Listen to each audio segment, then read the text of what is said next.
I request everyone to please settle down fast. Please come to the front rows. Those who are sitting in the black seats, please come to the red seats. Please come forward.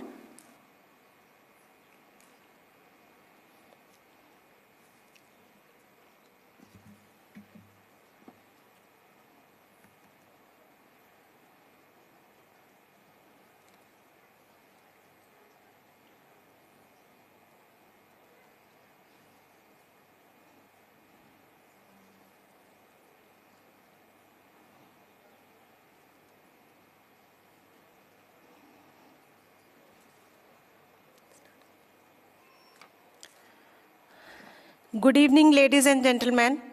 I'm Monica Gogia, and it is my absolute pleasure to be your host for this wonderful occasion. On behalf of God and His messenger, Pradeep Mukherjee and Falguni Pathak ji, I extend a very warm welcome to every one of you to the official launch of the book, Paramatmuni Sandesham, the Telugu translation of the book, Message from God. We are delighted to see such a fantastic turnout, and we are honored to have you all here with us today.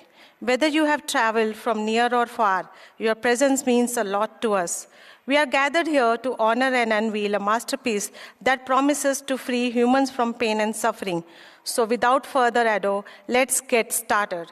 Now it is my great honor to introduce and welcome the esteemed individuals who have made this event possible. Let's begin by inviting the authors of the book, Message from God, on stage. First, I would like to introduce the primary author of the book, Pradeep Mukherjee. Pradeep Mukherjee is neither religious nor spiritual, nor a scholar. He has been given certain perceptual and cognitive abilities that enable him to communicate with God. Now he facilitates humans in getting some relief from their suffering through the grace of God. Next, I would like to invite on stage the revered Falguni Pathak ji. Falguni Pathak ji is the goddess who radiates God's loving energies and is supporting God in completing the work of God. Her graceful presence and contribution have been instrumental in bringing this book to life. I now invite on stage our distinguished, please welcome Mr. Pradeep Mukherjee and Falguni ji.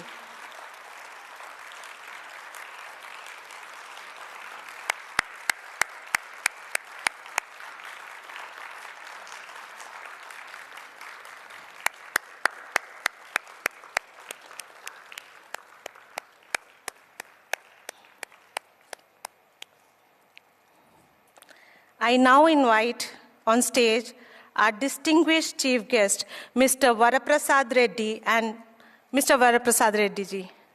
Mr. Varaprasad Reddy ji is the chairman of Shantha Biotech and notable Padma awardee in the field of biotechnology in India. His contributions to the biotech industry have been groundbreaking, and we are honored to have him grace this event. Please give him a big round of applause.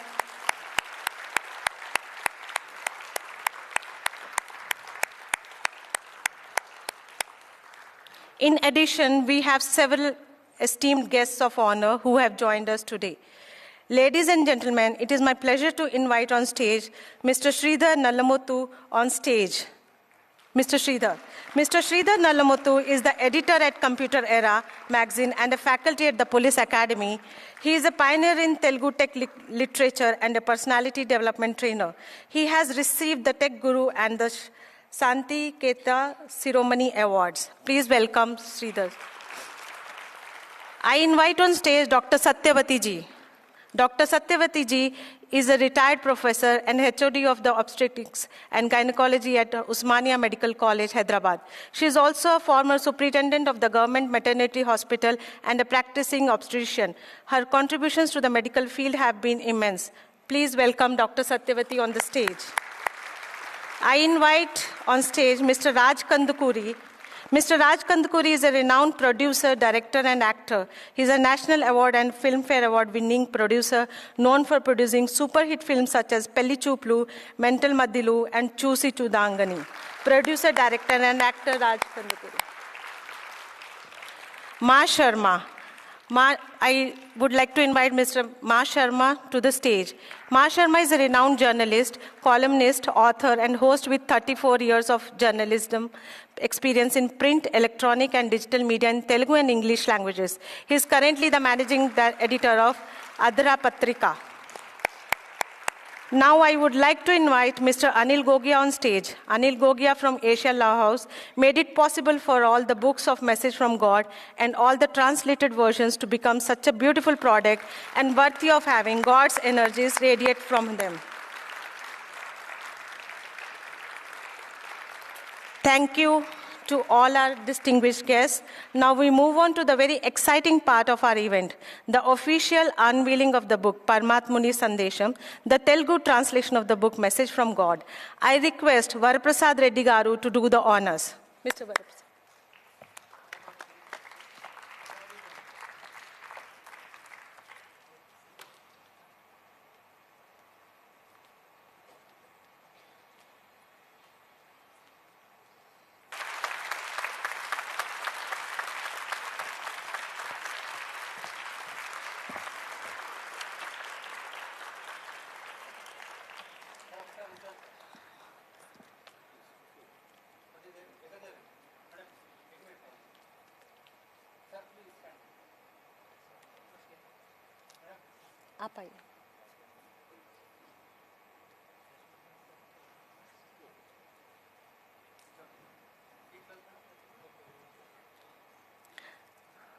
I would now like to invite our volunteers to come forward with the books.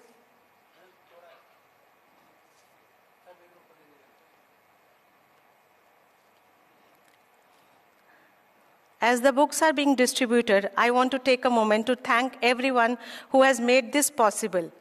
Each of these books hold the essence of graceful guidance and the combined efforts of our dedicated author, Pradeep Mukherjee. We are deeply honored to have all these distinguished guests with us today. Their presence adds immense value to this event.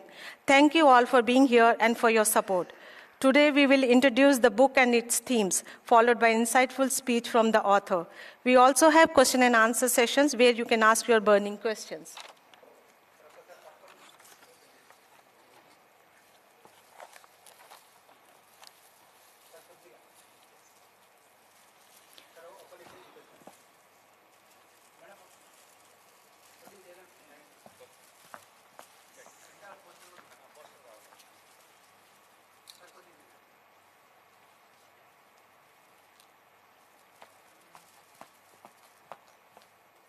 Please give a huge round of applause.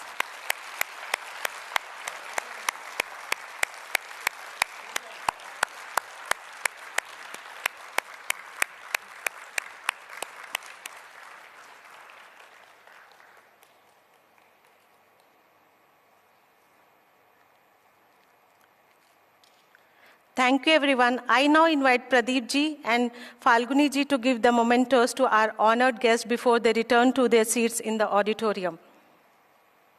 Mementos, please. Please take the books from them. It's not audible.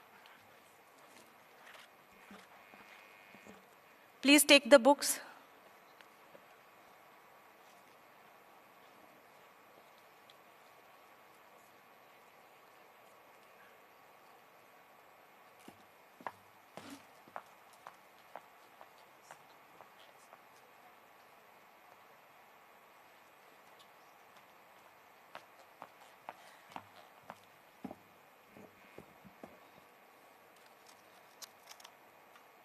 The task of translating this profound work from English into Telugu was undertaken by highly esteemed individual, someone who has dedicated her life to the field of medicine and education, Dr. Satyavati.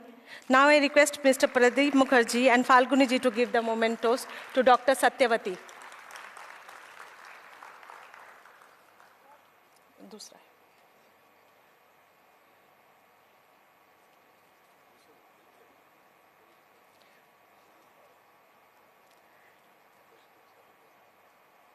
Pradeep sir and Falguni ji, please give the memento to Dr. Satyavati.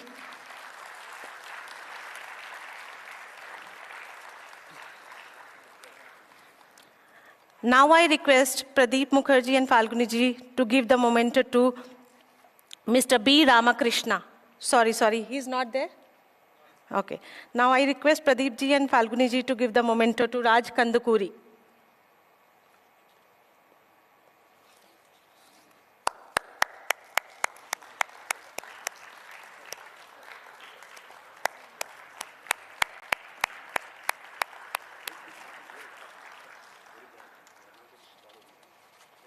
Now I request Pradeep Mukherjee and Falguni ji to give the memento to Mr. Sridhar.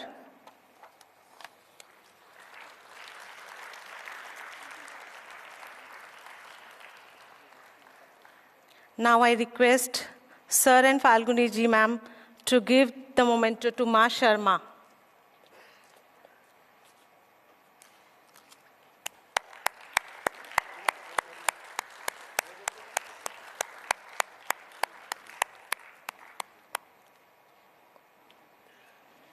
Now I request Sir and Falguni ji ma'am to give the memento to Mr. Anil Gogia.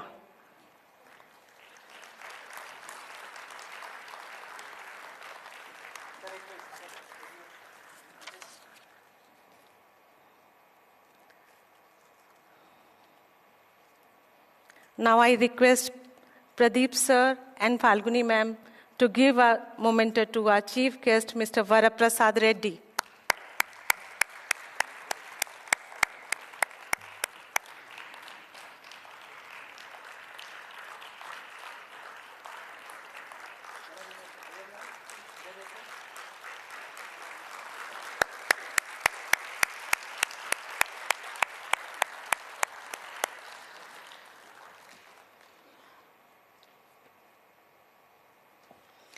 Now I request all the guests of honor to now sit in the front row.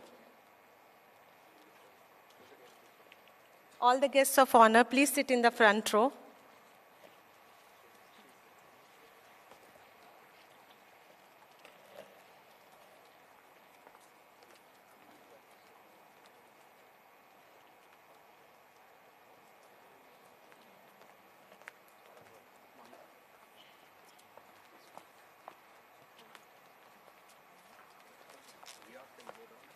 No, sir, you are the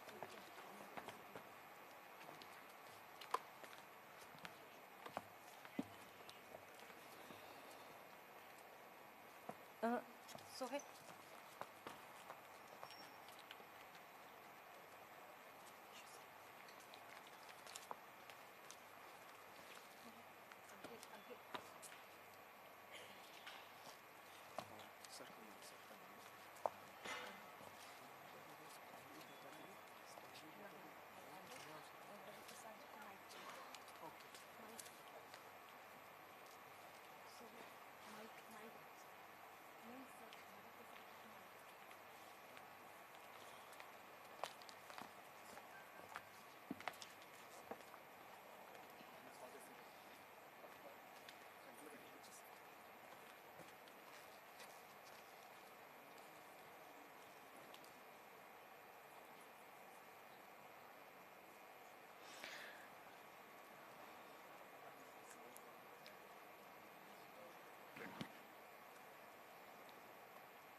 It is my great honor to invite our chief guest, Mr. Varaprasad Reddy, to speak. Mr. Reddy is the chairman of Shantha Biotech Limited and a notable Padma awardee in the field of biotechnology. We are eager to hear his thoughts. Mr. Reddy, please come, sir.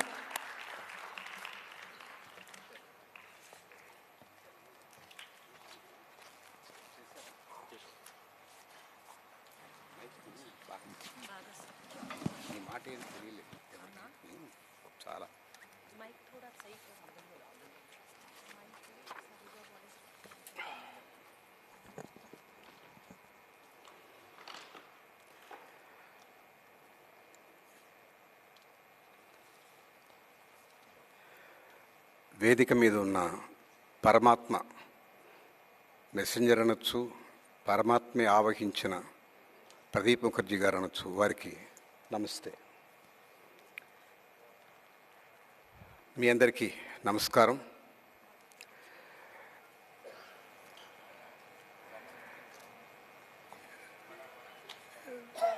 For the benefit of non-Telugus, I will be switching between Telugu and English. But ఈ పుస్తకం ఇవాళ తెలుగులో అనువాదించిన పుస్తకం కనుక ఎక్కువ మంది తెలుగు వాళ్ళే ఉంటారని తెలుగులోనే నా ప్రసంగం ఉంటుంది. మధ్య మధ్యలో for the benefit of non Telugus I will switch to English. This is a very serious subject. I don't want to be casual. I have made my speech structurally, suitably mended so that you can understand the logic behind my speech. ఇది చాలా ఆశ్చర్యకరమైన ఆలోచించదగిన పుస్తకం. దీని ఆవిష్కరణ జరిగింది ఇవాళ. దీని గురించినటువంటి సమాచారం చాలా జాగ్రత్తగా ఆలోచించి సమీక్షించుకొని దీని మీద నాకు కలిగిన అభిప్రాయాల్ని సూత్రబద్ధంగా నిజాయితీగా రాసుకొని వచ్చాను. మీరు మనసు పెట్టి వినండి. ఇది మామూలుగా జరిగే గ్రంథావిష్కరణ కాదు. ఇది పరమాత్మ ద్వారా రచింపబడిన మొదటి పుస్తకం అని ఈ కార్యక్రమ నిర్వాహకులు చెప్తున్నారు. ఆ పుస్తకం కూడా చెప్తుంది. ఈ పుస్తకం ఇలాంటి విశేషమైన పుస్తకం, ఈ తెలుగు అనువాద పుస్తకం నేను ఆవిష్కరించగలిగే అవకాశం ఇచ్చిన ఈ కార్యక్రమ నిర్వాహకులు శ్రీమతి మోనిక, శ్రీ ధర్మరాజు గారులకు నా కృతజ్ఞతాభివందనాలు. ఈ ఇద్దరికి శ్రీమాన్ ప్రదీప్ ముఖర్జీ గారు వేదిక మీద ఉన్నారు.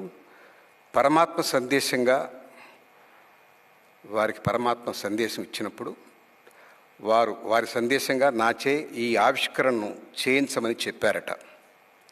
అంటే పరమాత్మ నిర్ణయాన్ని శ్రీమాన్ ప్రదీప్ గారు శ్రీమతి మోనికా గారికి తెలియజేసి నాకు ఈ అవకాశం కల్పించారు. అందుకు శ్రీమాన్ ప్రదీప్ ముఖర్జీ గారికి ధన్యవాదాలు. వారికి ఈ ప్రేరణ ఇచ్చిన పరమాత్మకు శిరఃపూర్వక నమస్కారాలు. చాలా చిన్న పుస్తకం మీ అందరికీ కాసేపట్లో ఇస్తారు.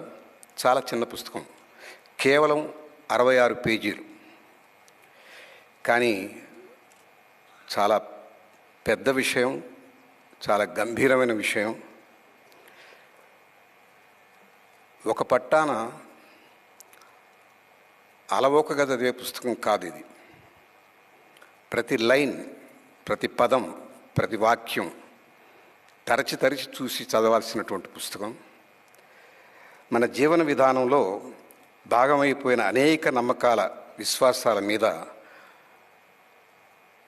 ఒక హెచ్చరిక, ఒక సలహా లేదా ఓ క్రీనీడ.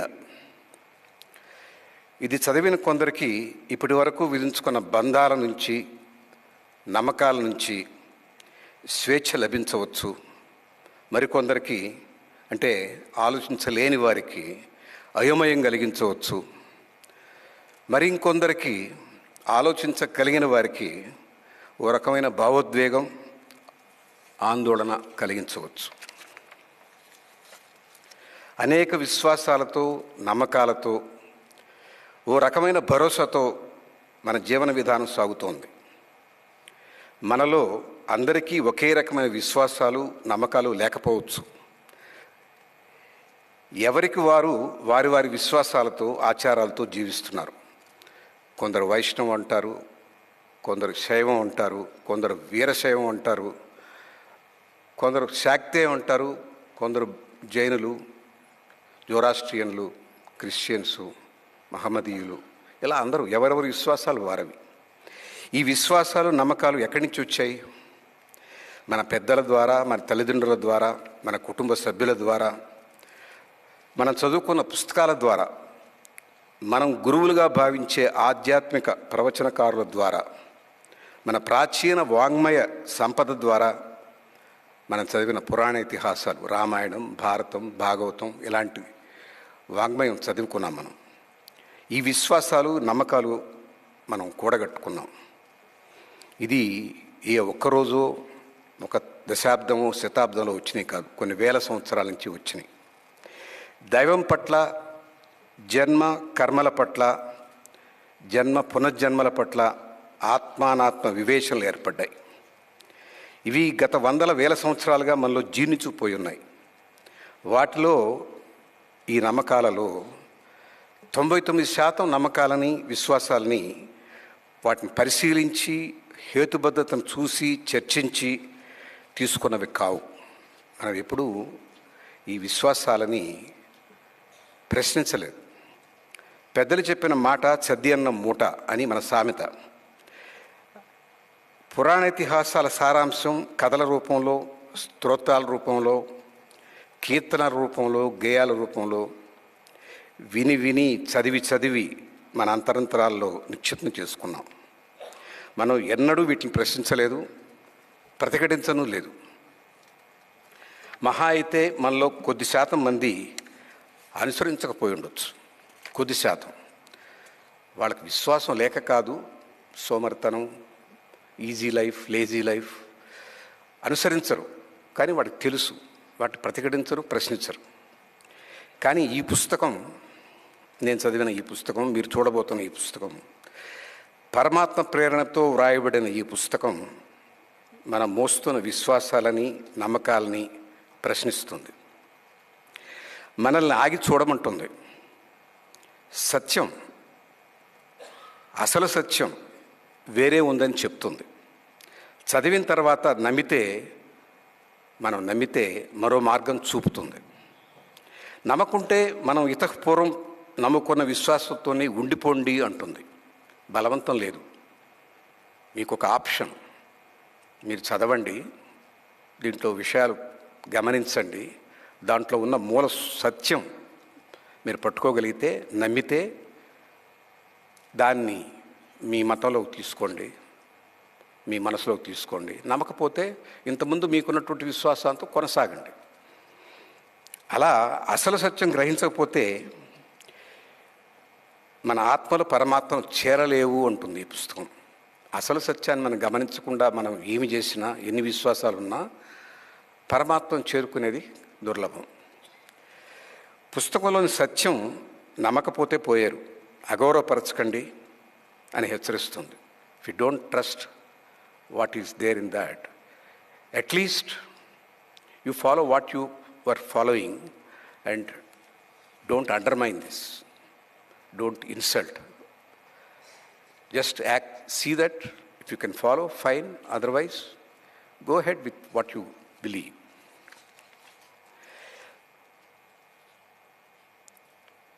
పరమాత్మ, ది అల్టిమేట్ సుప్రీం, మన ఆత్మలను తన వద్దకు తీసుకెళ్ళడానికి సులువైన, సరళమైన మార్గం ఈ పుస్తకం ద్వారా సూచిస్తున్నారు.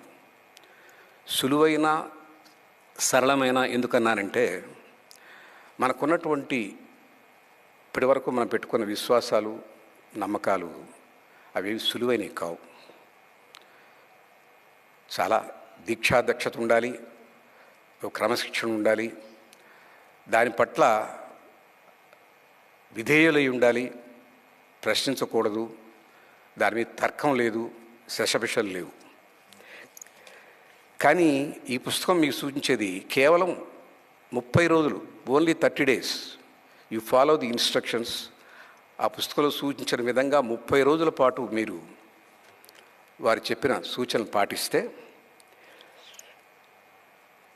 ఈ పుస్తకం చెప్పడం, అది పుస్తకం చెప్పడం అని అంటారు, కానీ పుస్తకంలో ఉన్న పరమాత్మే చెప్తున్నాడు మీతో సరాసరి అని భావిస్తే మీకు ఆ సులువైన, సరళమైన మార్గం, పరమాత్మను చేరుకునే విధానం తెలిసి వస్తుంది. మనం ప్రస్తుతం పాటిస్తున్న పూజా విధానాలు, వ్రతకల్పాలు, హోమాలు, యజ్ఞాలు అవసరం లేదంటుంది.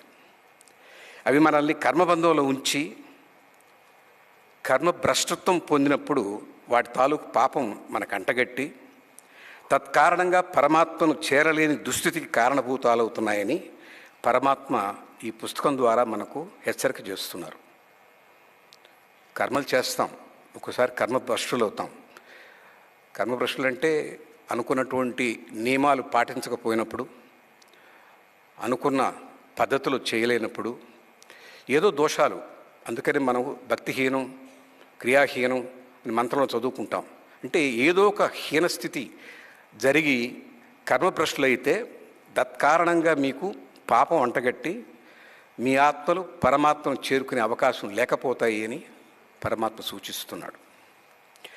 ఈ పుస్తక ఆవిష్కర్తగా నా బాధ్యత 100% నిష్కామంగా, నిజాయితీగా పుస్తకంలోని ఉద్దేశాలను మీకు తెలియజెప్పాను. మీరు చదివితే ఇంకా ఎక్కువ అర్థమవుతాయి. నేను సూక్ష్మంగా మీకు చెప్పింది ఏంటంటే, మనం ఇంతవరకు అనాదిగా నమ్మిన విశ్వాసాలు, whatever we believed so far, అవన్నీ they came to us descended from our scriptures, our elders, our family members, our spiritual gurus and our scriptures. All the scriptures, they describe what to do, how to be in line with the God, etc. అవన్నీ వాటి వల్ల వనగూడే దానికన్నా సరళమైన మార్గం చెప్తున్నారు పరమాత్మ.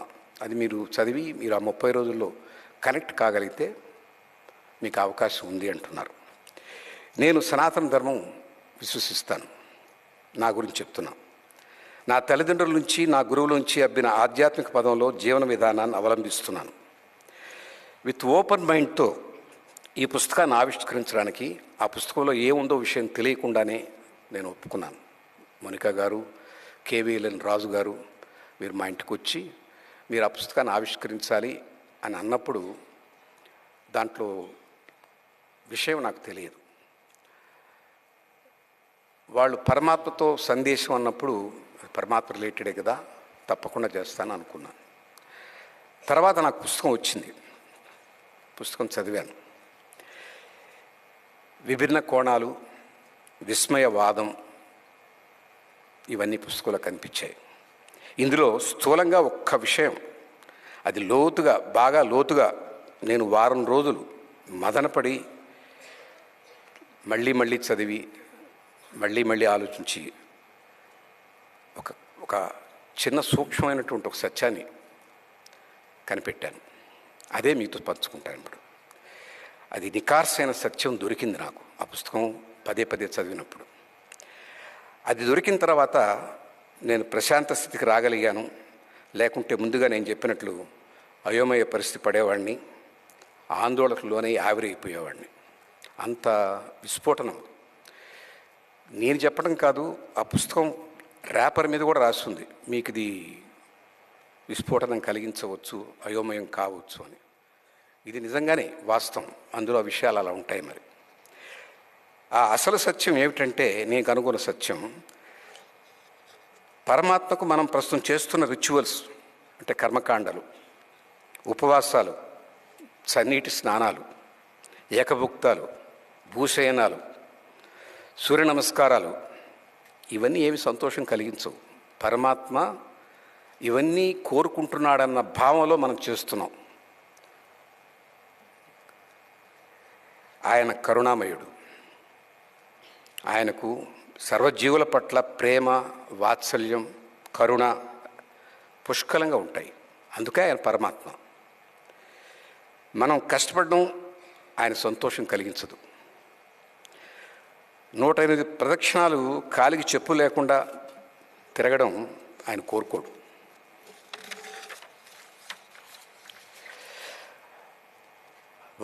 మనకున్న ఒక్క మనసు ఆయనకు దారాదత్తం చేయమంటారు, ఆయనతో కనెక్ట్ కమ్మంటారు, ఆయనతో కాంటాక్ట్లో ఉండమంటారు, ఆయనతో సంభాషించమంటారు, ధ్యానంలో ఆయన్ని వినమంటారు.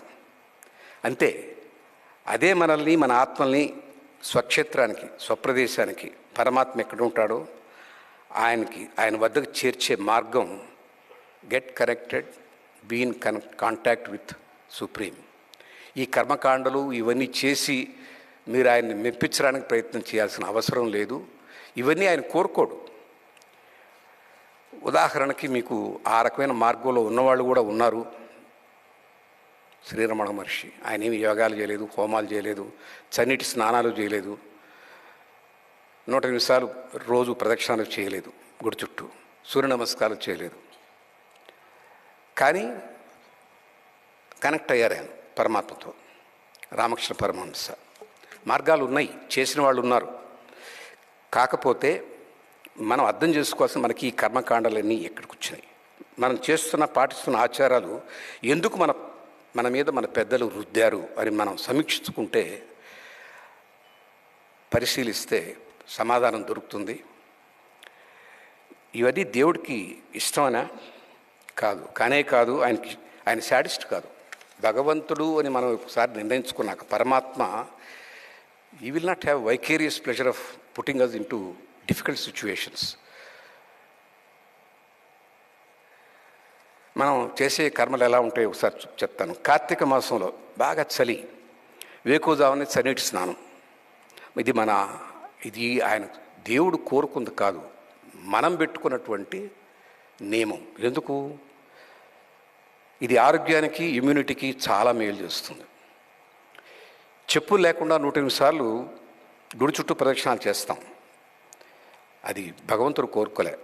మనం ఎందుకు చేస్తున్నామంటే, భూమితో శరీరం స్పర్శ ఉంటే ఎలక్ట్రోమాగ్నెటిక్ ఎనర్జీ పాస్ అవుతుంది. మీ సర్వనాడులు, మీలో ఉన్నటువంటి అన్ని ధాతువులు సుసంపన్నం అవుతాయి. Energy passes through the our body. ప్రతి 15 రోజులకు ఒకసారి, అదే ఏకాదశి ఉపవాసం ఉండమంటాం. మీరు ఆకలితో అటమటిస్తే భగవంతుడు చాలా హాయిగా ఉంటాడని అనుకోవటం అది మన అజ్ఞానం. ఆయన ఇప్పుడు అలా కోరుకోడు. ఇలా 15 రోజులకు ఒకసారి లంకడం పరమౌషధం. మన ఆరోగ్యానికి మంచిది, జీర్ణ వ్యవస్థకి ఒక వెసులుబాటు. స్తోత్ర పఠనం అంటే కేవలం పొగడ్తలే ఉంటాయి.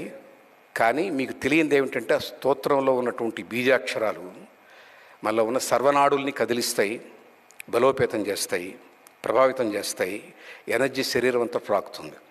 అంతేగాని ఆయన నన్ను పొగడండి, మీరు పొగిడితేనే మీకు నా దగ్గరికి రప్పించుకుంటాను, మీ ఆత్మలన్నీ నా దగ్గరికి రావడానికి మీకు అవకాశం ఇస్తాను, మీకు వీసా ఇస్తానని అనడం. మనం ఎందుకు చదువుతున్నామంటే, ఆ రాసిన మహానుభావుల మహర్షులు వాటిల్లో బీజాక్షరాలు పెట్టారు. అవి మనం ఉచ్చరించినప్పుడు మన శరీరంలో నాడులన్నీ ప్రభావితమై మనకు ఎక్కడ లేని ఎనర్జీ వస్తుంది. అవన్నీ బీజాక్షర నిక్షిప్తాలు, ఆ స్తోత్రాలన్నీ.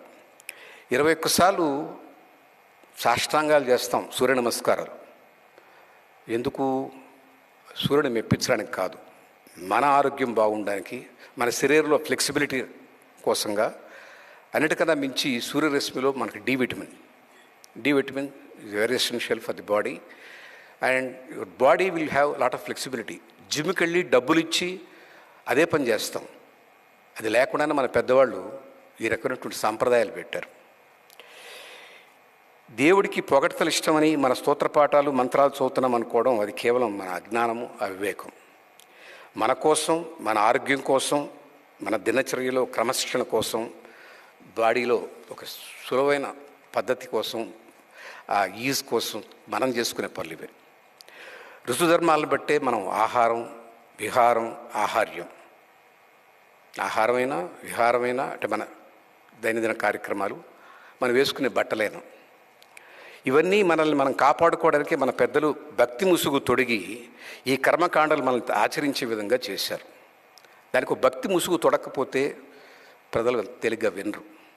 ఇది ఎలాంటిదంటే, ఓ తల్లి తన బిడ్డను అదిగో కాకి ఇదిగో బూచి అని ఏమార్చి తను అనుకున్న పని ఏదో బిడ్డ చేత చేయిస్తుంది. తను పెట్టుకున్న గోరుముద్ద తినడు.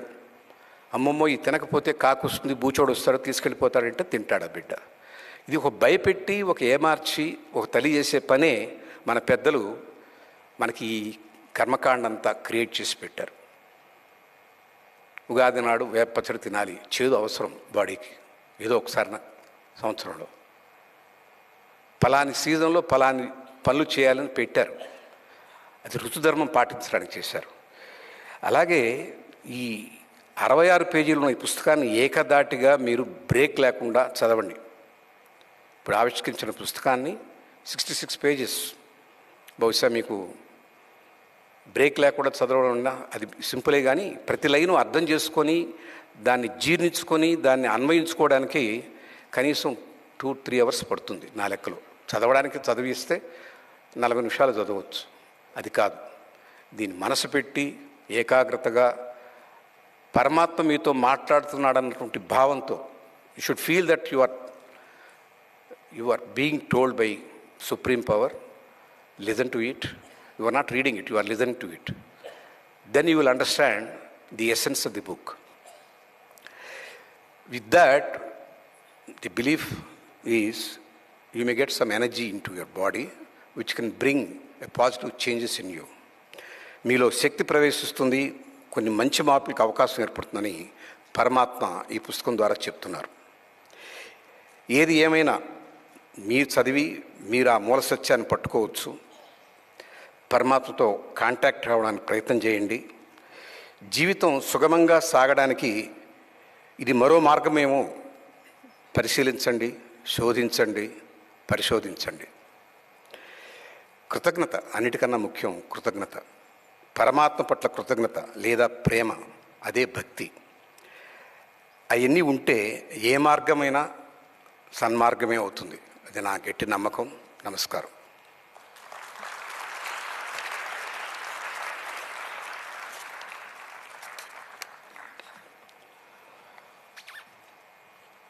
I have delivered. I can go and sit and want to listen to you. Thank you. Is it okay? 10 minutes? Yes, sir. Please come. No, thank you.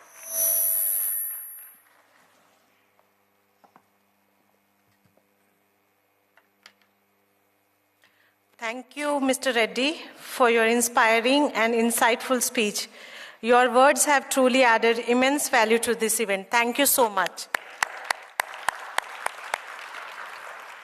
And now, for a very special moment, it is my absolute honor to invite the author of the book, Message from God, to speak to the audience.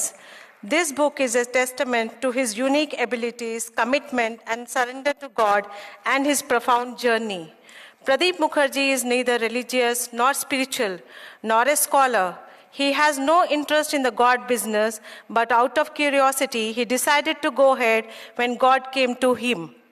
He has been given certain perceptual and cognitive abilities which enable him to communicate with God and with anything else that is not God. Through the grace of God, he now facilitates humans in getting some relief from their pain and suffering. Ladies and gentlemen, please join me in welcoming Pradeep Mukherjee to speak.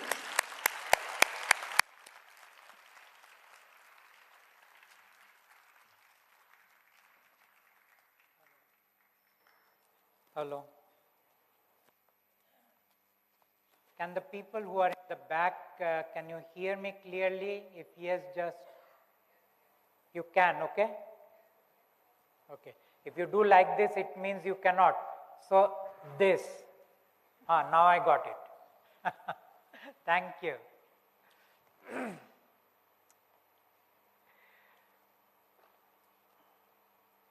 This was a day we have been planning and waiting for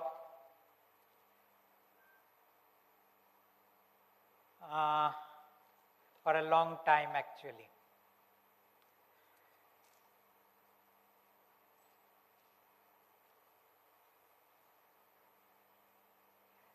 This day will not be possible unless so many of you who love me, who have been on this journey with me, who has supported me, who has taken this work out into the world, who has given the books and the cards to people, who has answered so many questions that people actually put to you. Sometimes you didn't know those answers, and yet you tried your best to invite people that just try out the book, talking to the book, talking to the cards, and see if anything shifts in your life. Most of the time we have given away the books free, and sometimes we have sold the books for 100 rupees. So if anyone ever made an investment, it would be just the 100 rupees or maybe another postage of 50, 60 rupees. We didn't ask anything from you much to try out this book or the card, and whatever the little feedback that we got from people, it was overwhelming. I do not say that 100% of the people said that thank you for giving us the book or giving us the card. But I would say more than 60% of the people said thank you, and we want to give this book and this card to other people. So many of you who are here have been with me on this journey for many years. During the time we were trying to free the soul, during the time we were gathering our numbers, during the time we were trying to complete the work that God wanted to complete. And finally, in August 2023, we completed the work that God wanted, and because of which He came to this universe.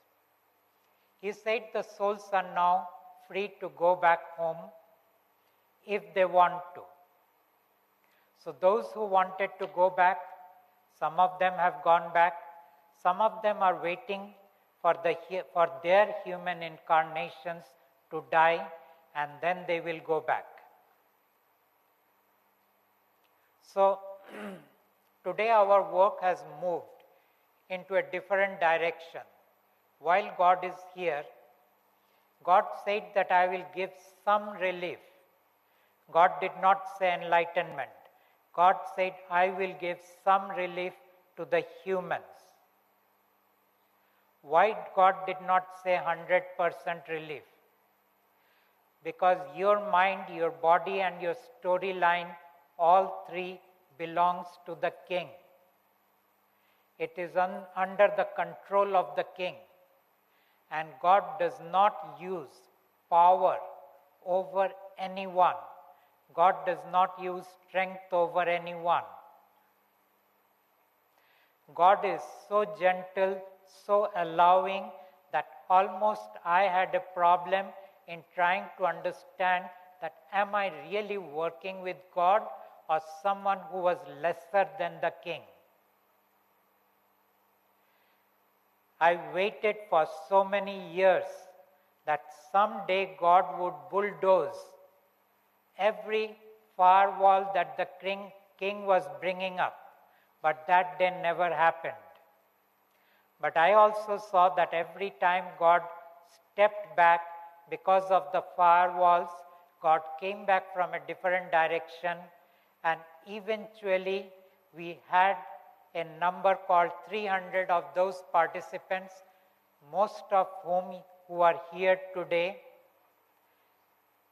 And then this work started moving in a very fast-paced, and within 2 years, we completed the work that God had come here to do.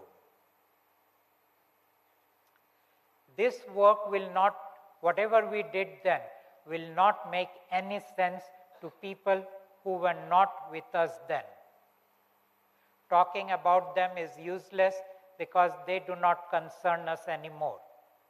What does concern us today is our pain and our suffering. Every human being suffers physically, emotionally, psychologically, and socially. No one can deny suffering. No one can stop suffering. The only people who do not suffer are the ones who became enlightened. But their number are hardly worth mentioning.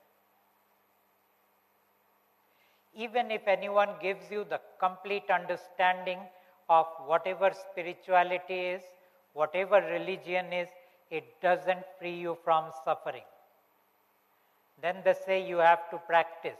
No one says for how many years, no one says to what extent, because no one knows. even those who became enlightened, many of them did not become enlightened because of what they use. Most of the masters, most of the teachers, their followers of being with what they would call it, either the third eye or the navel or the thoughts or the breath. Nothing happens with any of this work that you do, including the mantras. The mantras don't free you. But this was not told to humanity by anyone. So in the current scenario, I take the risk of telling people that what you are doing is not serving you. It might give you some beautiful experiences now and then, but nothing more than that. It might give you an impression that you are spiritually making progress in your life, but truly you are not. It might give you the impression that you have the key to create your freedom, to create your liberation, to create your enlightenment, but truly you don't have. Neither Buddha's eightfold path is the key, nor Patanjali's Ashtanga Yoga is the key, and anything else subsequently given, whether through our scriptures or through other books or through great ones, none of them are the key. There is no key. But when I say that, I take away the hope of people. I take away their dreams. And in a way, I am doing disservice to them. Because those who are suffering and those who have pain, the only thing that they have for them is their dream, that tomorrow a better day will come to them. Tomorrow they will be free. Tomorrow there will be no suffering. Tomorrow there will be no pain. But there will be no tomorrow. Because the whole existence goes against you and goes against humanity. I say this in spite of the fact that I am going against the norm, against the tradition, against the enlightened ones, against the scholars. But how can I do that? What gives me the strength to say that? The strength comes from my association with an individual who called himself God, whom I did not believe, but whom I decided to follow the instructions of. I did not believe because there was no way I could cross-check who he was.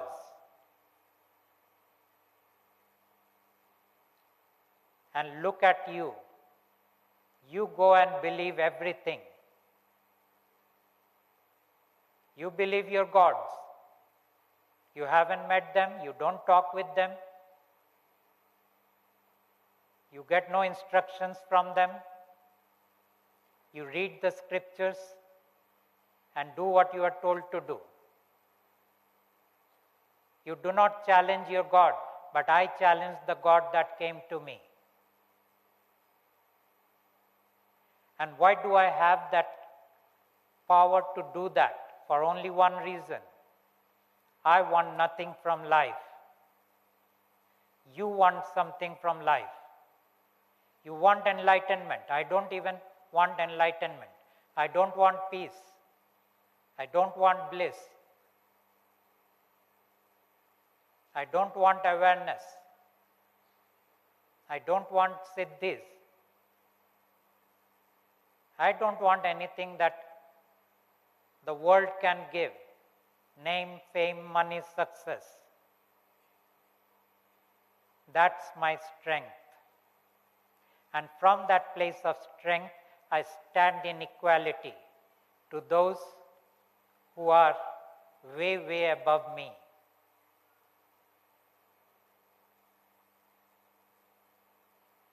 So from that place of equality, I did not accept God, but I followed the will of God. My commitment was 100%, not because of my devotion or love. None of these were there, but because of my choice.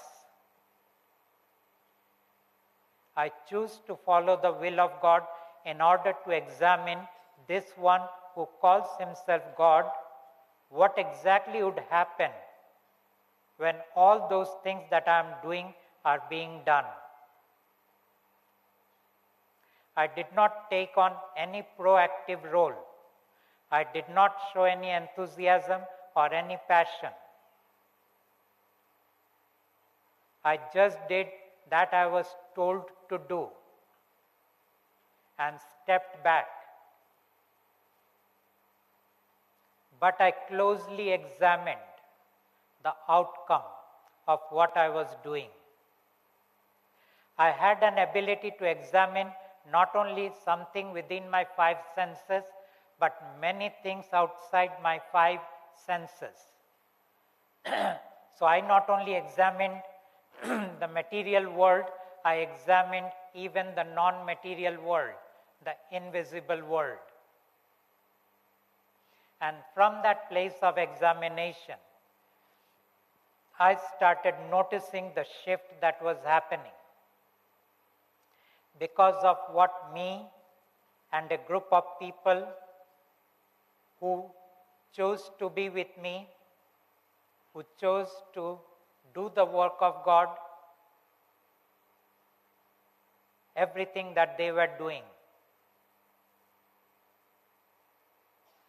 And it was only after 5 years, by that time I had come to know the King, the Creator, who imposed himself to be God or Paramatma, who imposed that he is the Supreme, but he is none.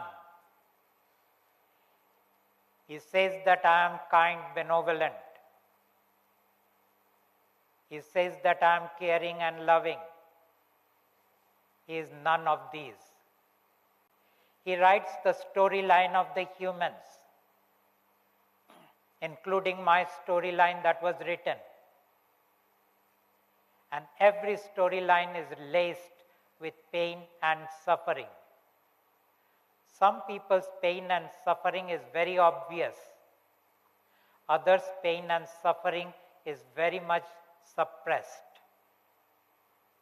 And that is why you need all kind of intoxications in order to escape those pain and suffering. That is why you need all kind of entertainments. That is why you need all kind of gambling, whether you do it in the stock market, whether you do it on the racetrack, whether you do it on the those Las Vegas tables. Every mechanism is an escapism. They call it the dopamine trip. Why do we need that? For only one reason. I don't want to get in touch with my pain and suffering. So to cut it short now, because if I keep talking, I really can go on for hours and hours and hours. I bring the ball back now into your court. And what that means is you ask me specific question and I answer within the framework of that question so that whatever I say is relevant for you.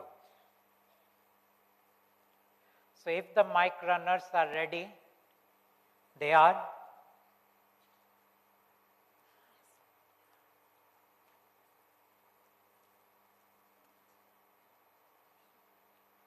Yeah, you can take this mic. Neerav? The volunteers who are supposed to Shardul? be the mic runners, please support us. And I welcome the questions from those who have come for the first time, hearing me for the first time, have not done my workshop, who are book readers.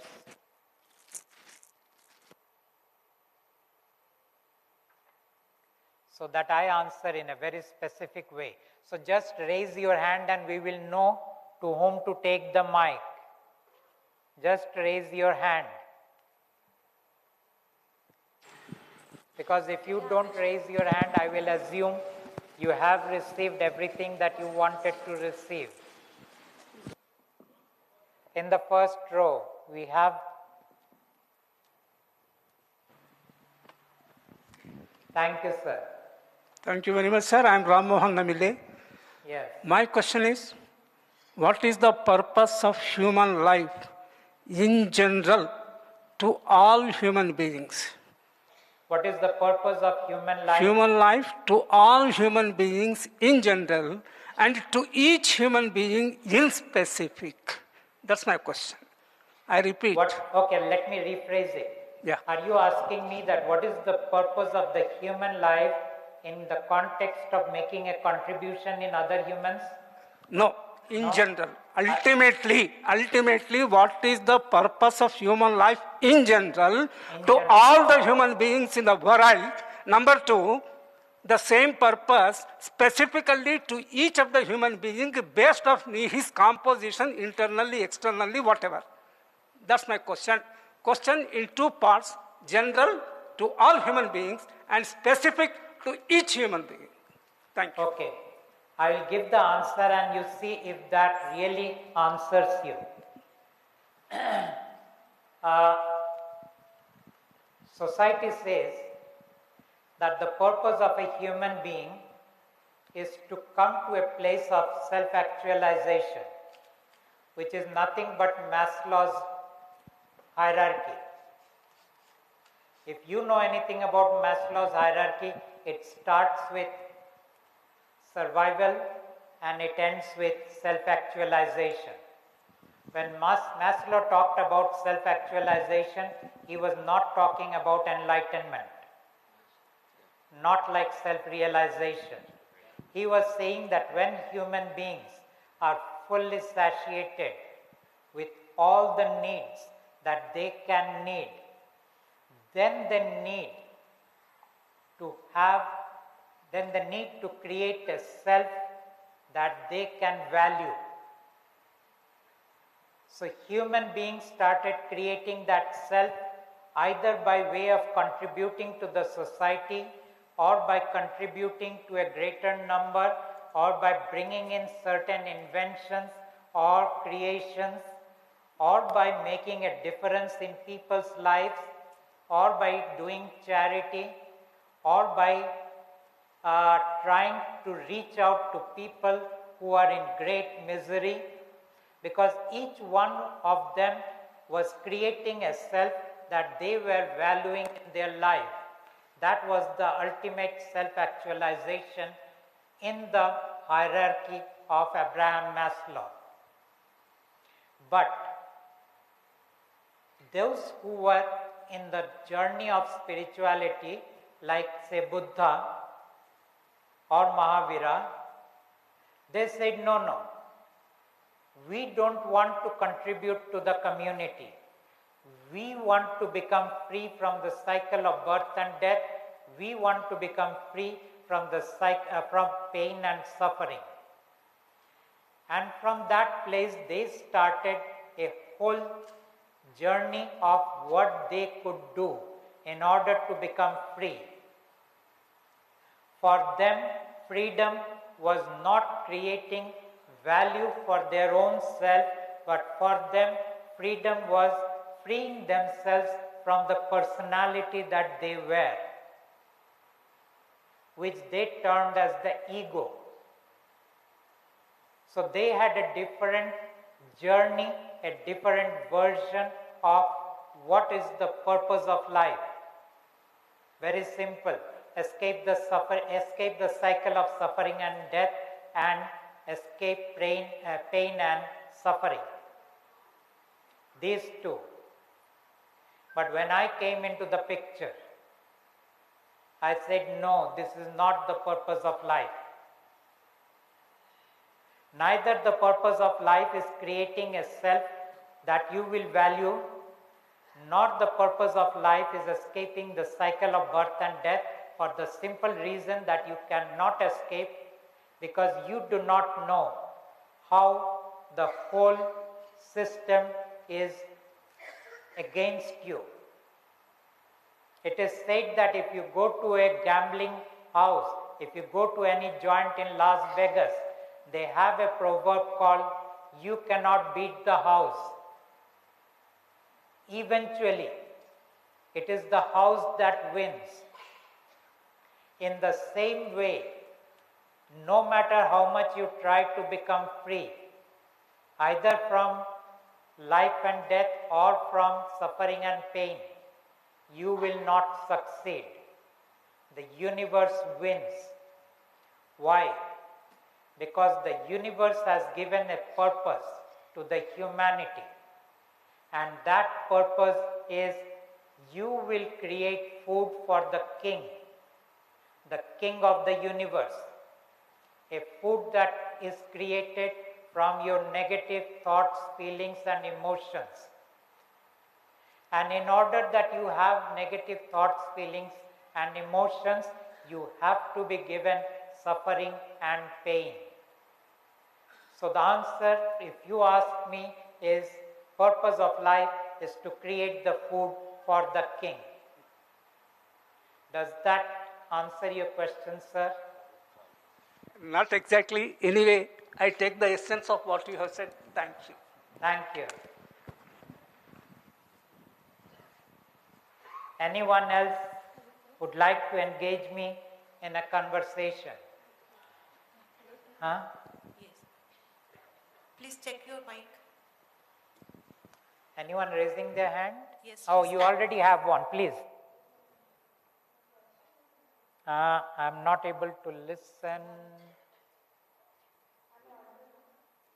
Please be a little louder. Just take another mic.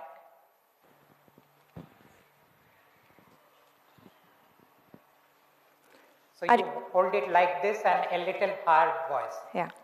Hello, sir. Yes. I'm Pratibha. Yes. So my question is, in the book it is mentioned that both positivity, detachment and passion will take us away from God. So can you please elaborate on this? Like how does even positivity will take us away from God? Okay. Every human being has been wired and programmed. When I say wired, I mean the physiology, and when I say programmed, I mean the psychology. I am referring to the hardware and the software. Every human being has been wired and programmed to be negative. And that is why you will find that it doesn't take any effort. It doesn't take your will. It doesn't take any kind of practice to become negative. It is very natural. On the contrary, if you try to be positive, you cannot hold on to it for a sufficiently long time. Maybe you hold on to it for a few seconds, few minutes, at the most an hour or two. Because your wiring and your programming will bring in the negativity. Now, why does this go against God? Because the very reason that you are wanting positivity takes you into all kind of practices which keeps you engrossed in the world of the king and connected with the king, and does not allow you to connect with God and be with God. God says, forget about positivity. You have negativity, speak to the healing card, speak to the book, and let me do whatever I want to do. But God doesn't say that you start speaking and it happens instantly. God says do it for 30 days. And at the end of 30 days, re-examine, make a report card for God. And in that report card, if God passes, accept God in your life. If God does not pass, let go of God, be with the King. Does that answer your question? Yes, sir. Thank you. Thank you. Anyone else? Actually, the light is on my eyes, so I won't even be... I think it's better if you stand up. You have the mic? Someone has the mic? Okay, yes, please continue. নমস্কার দাদা, Namaskar. কেমন আছেন? Good, I'm good. So, I'm Sharat Pasmarti, and I just wanted to introduce myself. I am the global media head of Mana TV International, television in USA. Yes. I came few months back here for good. I'm working for the same channel. Been on the spiritual path for a very long time. I'm a regular meditator. And I've been invited by my friend Nilofer Savdar, a very good friend of mine. Yes. And we're in the similar circles. I've been exploring different modalities for the sake of curiosity, and but still I feel that I'm connected to God in a mysterious way. My question to you is, you said that you connect with God, allow ease and peace in your life. There are many people who are practicing meditation, not really meditations as such. Many are feeling that they are connected. They have spiritual epiphanies in these times. And especially in these times, a lot of people are getting magnetized towards spirituality, God in some form or the other. And there's also in the words that the energy of the planet have changed so that we are becoming closer to the divine. So what is your take on that? What is my take? They are good in a way. I say that they are a good time pass.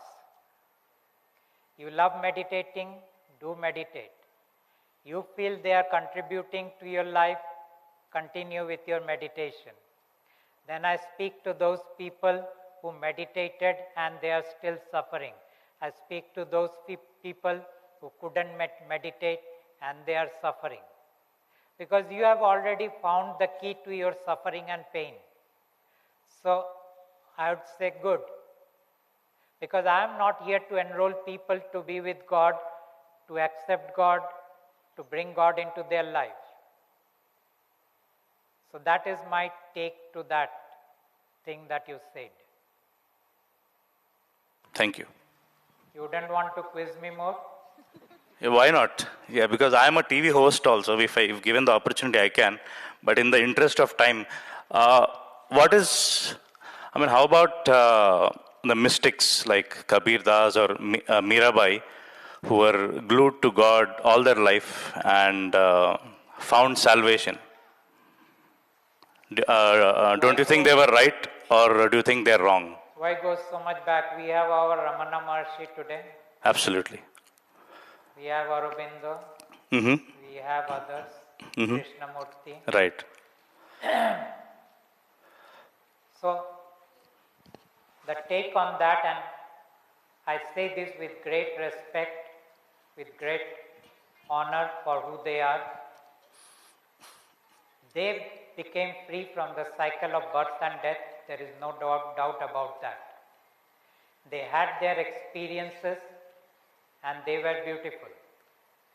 But they did not have clarity. They didn't get that whatever they are preaching to their students, to their followers, to their audience, will not serve them. They couldn't figure out what was against humanity. They couldn't figure out. So they left humanity into a place of hope, into a place of dream. But from the place where I am coming, I know that no one can become what they became because of what they asked you to practice. If I give you a very simple example, because let me substantiate it with an example. Ramana Maharshi told people, find out who you are. He gave the question, who am I? He said, inquire. So people started inquiring, who are they? They are not their false personality. So that whole game of neti started. Basically what they were trying to establish is, I am not the one who is in the waking state, I am not the one who is in the dreaming state, and I am not the one who is in the deep sleep state. I am the fourth, the Turiya. And this Turiya is the observer. So who I am is the observer. They assume that, some of them assume that to be the soul. That's not true. There were others who said, like Shankara, he said, I am Brahman. And people thought that he had actually cracked the code of ignorance. But what happened with all those others who came few hundred years down the line? Ramanuja, Vallabhacharya. They did not agree with Shankara. They gave a different code. Great human beings, very sharp intellect. But they did not agree. So same book, scripture called Upanishad, Shankara made a commentary. He said Advaita. Ramanuj said, no, not Advaita. Devotion, bhakti. And there were others who did a mixture of both. Sankhya had to separate that no, there cannot be oneness, there is two. And ultimately there was the school of duality. Each one powerful debate they went into. The point is not whether you go into a powerful debate. And what is a powerful debate? Is blind men, few blind men touching the elephant and telling people what elephant is. That is what is a powerful debate. And each one of them were blind. And when I say that, I include Buddha, I include Mahavira, I include Ramana, and I include any name you want to bring up. I do not deny their experience. It is the blind man touching the leg and feeling that that elephant is a pillar. So they all had their versions. Now where does from my clarity come or my knowingness come? Because there is someone beyond that shows me, tells me, gives me the clarity, gives me the knowingness that I can speak with a conviction, I can speak with a clarity, I can come forth in spite of the fact that every great one I am going against them. So I come back to that question, who am I? And I always tell people you are 5 things. What is these 5 things? Number 1, your body. Number 2, your mind. Number 3, your spirit. So people say body, mind, spirit, 3 things are counted, but 2 more left. You are a set of energy bodies. And finally, you are a personality. Some people call it a false personality or false self, but whatever it be, false or true, we don't go. You are a personality. That is the way you think who you are. That is the way you come across into the world. That is how the world thinks what you are. 5 things that you are. And nowhere the soul is there if you notice. So all those people who say that I am the soul, doesn't all those teachings goes down? Now in these 5 things, what is the most important thing? The most important thing is the spirit. People has not understood spirit with clarity. In the Upanishads, they talk about Atman and Brahman, or rather Brahman and Atman. They say that Brahman is everything, and there is nothing else other than Brahman. And then they say that when Brahman comes into the Jeev, it becomes Atman or Jivatma. People assumed that it is being referred to as the soul. No, that is the spirit. So, Atman is spirit, then what is the English word for Brahman? It is matrix.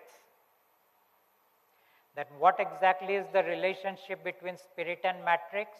Spirit is a wave that rises from the ocean of the matrix without separating from the ocean, without separating from matrix, and reaches out into the body created. But what kind of a body will be created?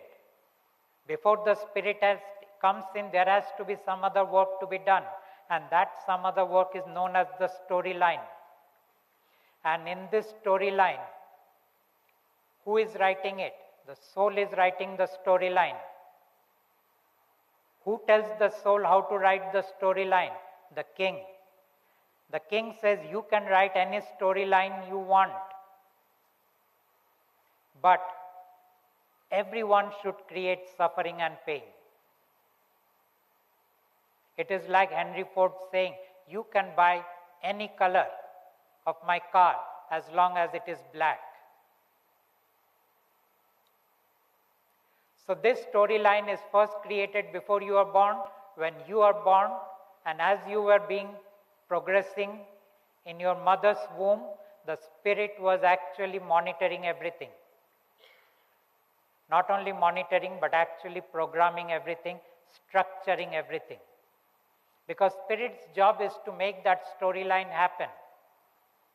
And depending on the storyline, the spirit gave you the kind of body you needed, the kind of mind you needed. Spirit gave you success and failure. Spirit gave you falling in love and falling out of love.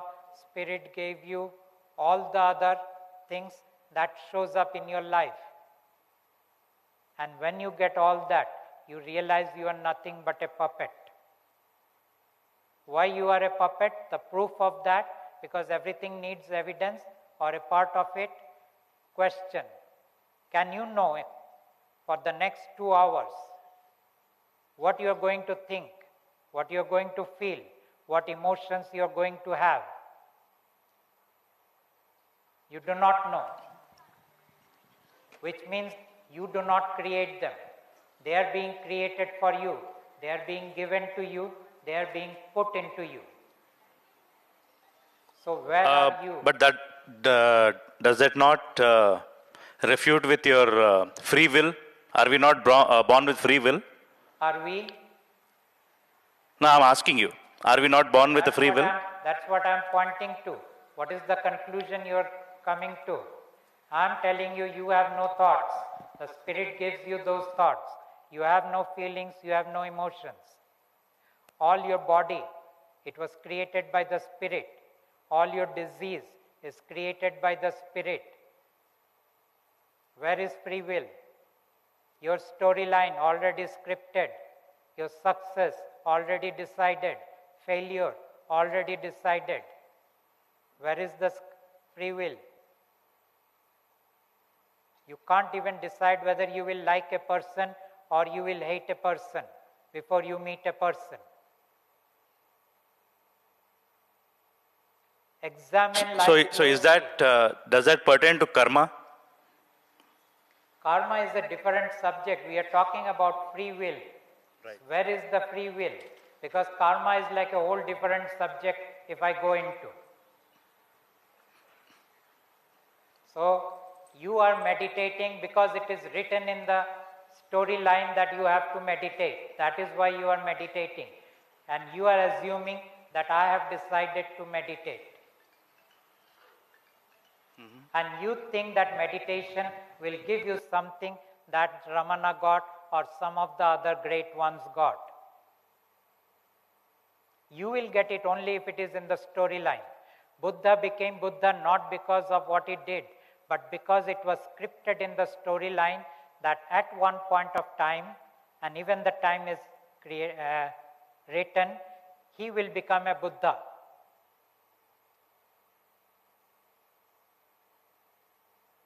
Everyone who became enlightened, it was only because it was in the storyline before they were born.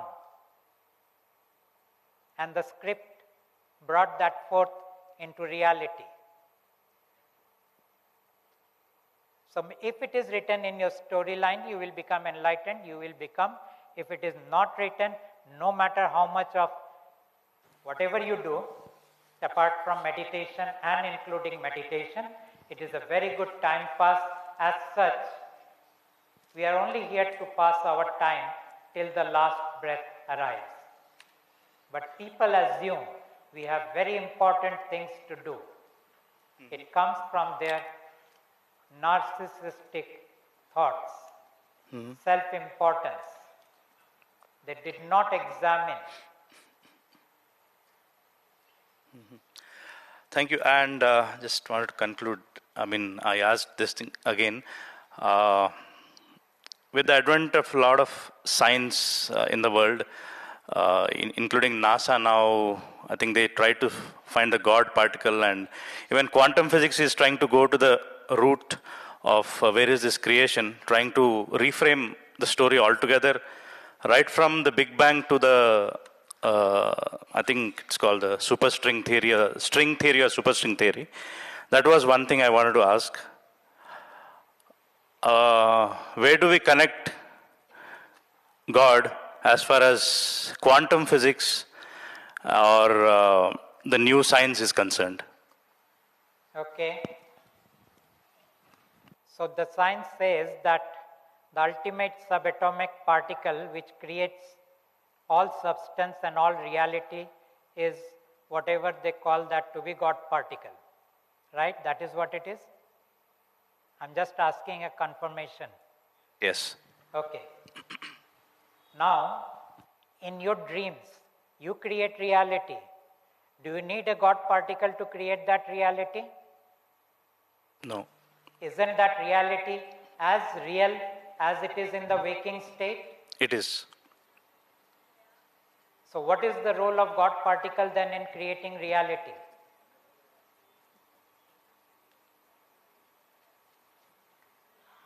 Right. Please continue. What did you say? I said, please continue. I'll answer. Okay. I have no answer. I'm asking you. You don't need a God particle to create reality in your dream, but Right. you are analyzing this waking state and trying to figure out the whole source of all creation. Right. And those God particles are very unpredictable. The problem with quantum physics is when you go into a world of subatomic particle, they have to bring in something called the observer effect. And this observer effect is a very dicey thing. It's like whatever that German scientist, it's the name I can't even remember, Schrödinger or something. Schrödinger. Schrödinger, yeah. Okay, right. So that one said the cat. Yes. Can Schrödinger's die. cat, yeah. Cat can be alive, and it all depends as to how you want to look at it. Right. So where is quantum physics? Okay, quantum physics is good when it comes to that you can integrate it into creating circuits, nanocircuits. That is okay, one part of it. But to really understand and figure out creation through quantum physics, it's still a long way off. And to all those scientists, I ask one simple question. What are you creating your dreams with? And aren't your dreams as real as your waking state? Yes, they are. So that's the question I leave you with. Thank you. Thank you. I think we owe an interview, not right now, but we'll discuss one-on-one later. Thank you so much. It was really interesting talking to you, sir. Okay. I am Sanjay, sir. Which- Here. Yes, this corner, this corner. Oh, yes, I'm connected with you. So, I am Sanjay, sir. Yes. I have a question that while God was watching all this, the storyline, etc., why did it take so much of time to send this message before, sir? Okay, why did God send such a long time to come and try to give some relief to the humans? That is Yes. the question? Yes, sir, yes, the same message. Okay. First of all, up till now, the souls did not want to go back. Only recently that they decided now we want to go back. Up till now, the souls were very, very engrossed and enjoying the game of creation along with the king, the creator. So they were having fun. But for whatever reason, I do not know, but now the souls want to go back home. But the king would not allow them to go back home. And that is why God had to send the first messenger to this planet, and that messenger was the Son of God, and this one's name was Kabir. And this messenger was never born through a human birth canal, and this one never died. This one was never cremated or buried. So this messenger came and started the work of God, gave certain informations about God, but somewhere down the line, this 600 years or so, the message got contaminated. And so finally, the second coming, whatever you might call it, was me, who came as the messenger of God, and I give you those informations which Kabir either gave and got lost, or probably could not give because people were not willing to receive. So this is the reason why God came now and not earlier. Okay? Yeah, if there is a question you can ask. You need a mic? Oh, ma'am, you have a mic. Please, ma'am, you continue. Okay. Thank you very much. Yes, Pradeep sir, yes. I have been following you. I just have two queries. Maybe you will be able to clarify that. One is, as you mentioned, myself, Dr. Anita, I didn't introduce, sorry. The question is, as I understood what you have stated, that the spirit and the soul are writing the storyline. One is writing, the other is executing. Okay. Now, if the soul, as you mentioned, is taking the guidance from the so-called king and executing this storyline, I just wonder, when I live my life, when I know that I have this information, Yeah. To the card for 30 days. That is all God says, at least that much you do. In the end, create a report card for God, and in that report card, if you pass God, be with God. If you do not pass God, let go of God. Very simple. okay, thank you. Thank My second question is, Yes. can I? Yes, please.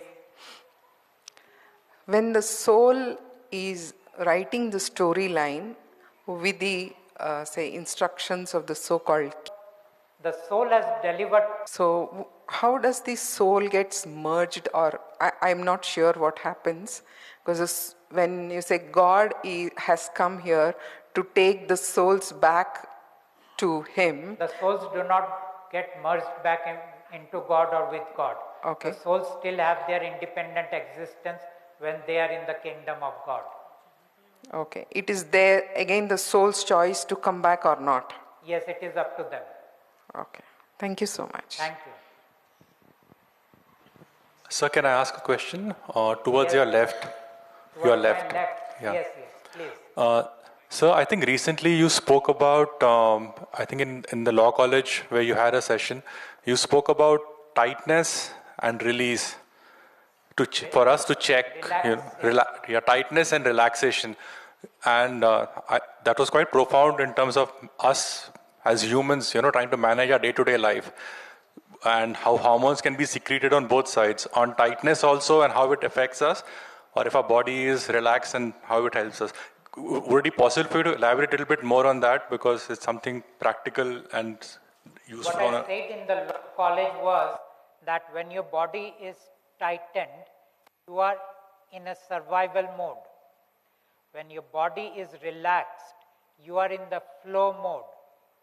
If you are in the survival mode, you are living from the past, you are living from a place of fear, you are living from a place of limitation, you are living from a place of not fully expressing yourself. When you are relaxed, you are in the flow, and in the flow, the past is not coming into the picture. You are in a place of at least expressing yourself fully. You are playful. When you are tight, you are serious.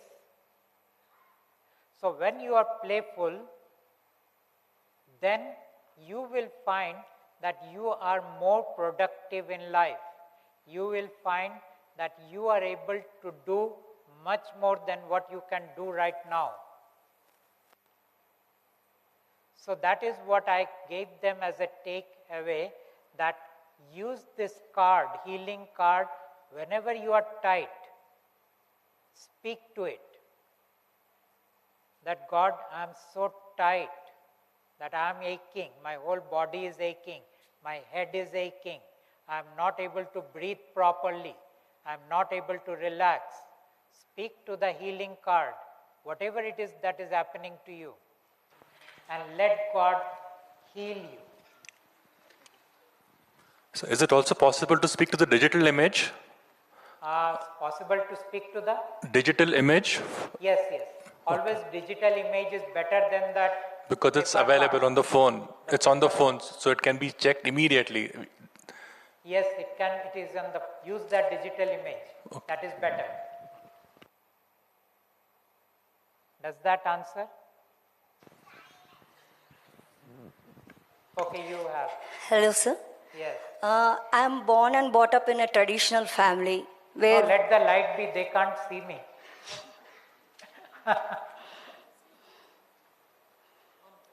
Now let them see me properly. Yes. So I am born and brought up in a traditional family where we follow all rituals, festivals and all. And I am bound to the elders, what they say I have to follow.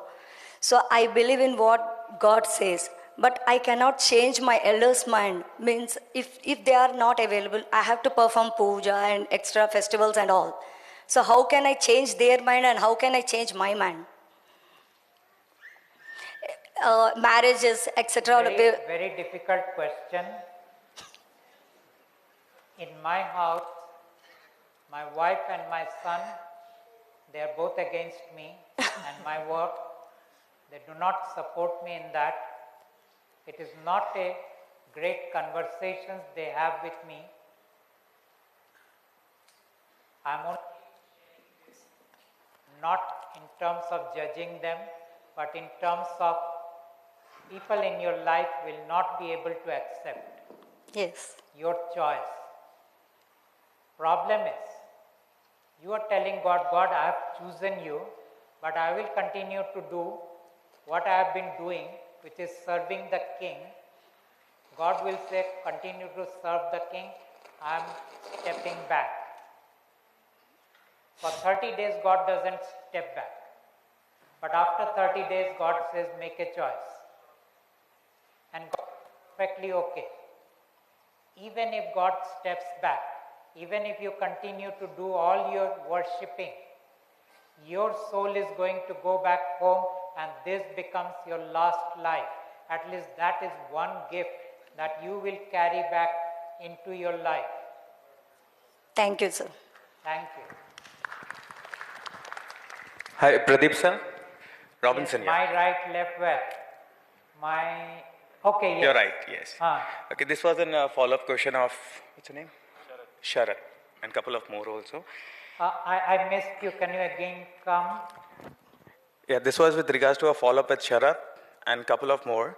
So the last conversation he had with you was with regards to the willpower. Like each individual's willpower is separate. And willpower can be manipulated also.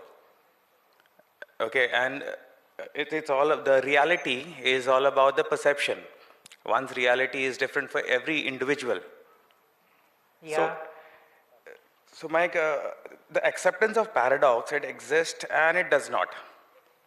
Okay, and the belief can be triggered and dissolved by rational words, conversations or advocacy. The choice to do, feel or experience, there are multiple possibilities of this perceptions. Okay, so why is it difficult for people to acknowledge the paradox? Not just accepting, I'm not talking about accepting, but at least acknowledge that there might be an indefinite possibilities. Of creating freedom in their life? Yes, I mean freedom is so easy. Then why cannot they do that? That's my question. Because they are puppets. But you have a problem accepting that. Because if I am a puppet, that means I have no free will. And if I have no free will, how am I going to live the rest of my life? Well, the answer to that is very simple. Realize you are puppet intellectually, but in your action, realize that you have free will and take your decisions to the best that you can, execute them, accept the consequences. But if in the end you come to realize that all your efforts did not give you what you wanted to get, then just say, okay, what can a puppet get? Try another way. Again, different possibilities, indefinite possibilities. Yeah, and explore all possibilities that you can. Yes. And if that gives you what you want, good, enjoy. If it doesn't give you, remind yourself, I am only a puppet. What more could I do? I have done everything I could. Difficult to accept that we have done everything. Difficult to accept that, then you will suffer. No, there is no suffering. If there is no suffering, then there is acceptance. Yes. Sometimes there are, sometimes it's not. Okay. So अगर है तो भी ठीक है, नहीं है तो भी ठीक है. Yeah, that's a way of acceptance. It's yes. okay. Perfect. Good call. There is no blame game. You are not trying to invalidate yourself. You are not trying to beat yourself up. You are not trying to demean yourself. You are not trying to punish yourself. So that's a good thing. That's why we say puppet. Why you want to punish yourself? Why you want to demean yourself? Yes. But try the best that you can and assume you have free will. Yeah. Okay. Like the free, as I said, free will is a perception. Each individual's free will is different. You see, all perceptions are given by the spirit and not by the individual. Okay. All perceptions are given by the spirit. So do not try to understand why the other person doesn't get it. Because he was not given. And you were given. Thank you. Thank you. Hi. Am I audible? Where? Front row. Front row? Front row. She wants to, she's waiting for long. Okay. I'll take her and then I'll come to you. Yes. Please, ma'am, in the back.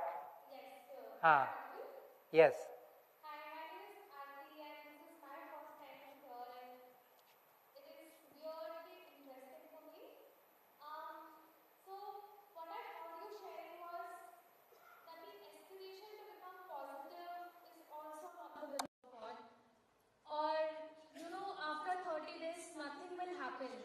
So what will be my metrics of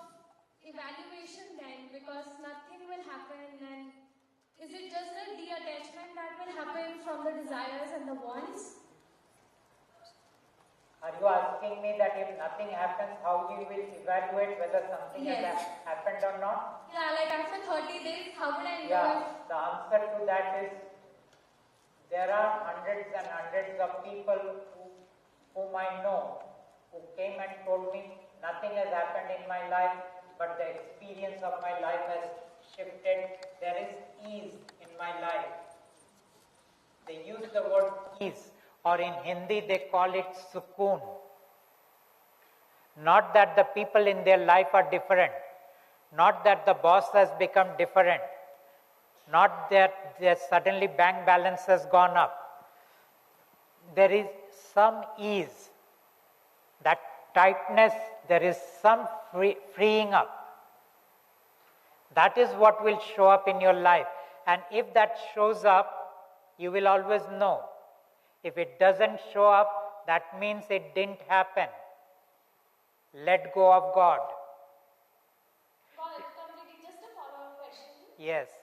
If any other thing, and I'm just listening to someone else's question on like a Okay. statement, if meditation will give me the relief or the ease, how come I become puppet there and not here? Meditation will give you. Okay, sorry, you asked the question in a different way. If meditation gives you ease, how come you are not a puppet? No, so like in terms of what as the time pass, so just wanted to know how come that ease as a time pass and this will be like going to God. If you choose God, you will only choose because that experience of choosing God for 30 days was something beautiful. And it is beyond that ease. It is, when I say I am sorted out, it is beyond that sorting out that I have in my relationship with God. And I am very clear, why should I have a relationship with anyone who has a vested interest in my suffering and pain? And so I will be interested in having a relationship with someone who has interest in freeing me or giving me some relief in my suffering and pain. But if you are like, whatever you refer to, the king has given me meditation and I am getting a lot of ease, then continue doing that meditation. You do not need God. Let God be. Continue with whatever you are doing. So I invite God to those people who have pain and suffering in the world of the king and couldn't get a relief. Okay? Thank you. Yes, ma'am.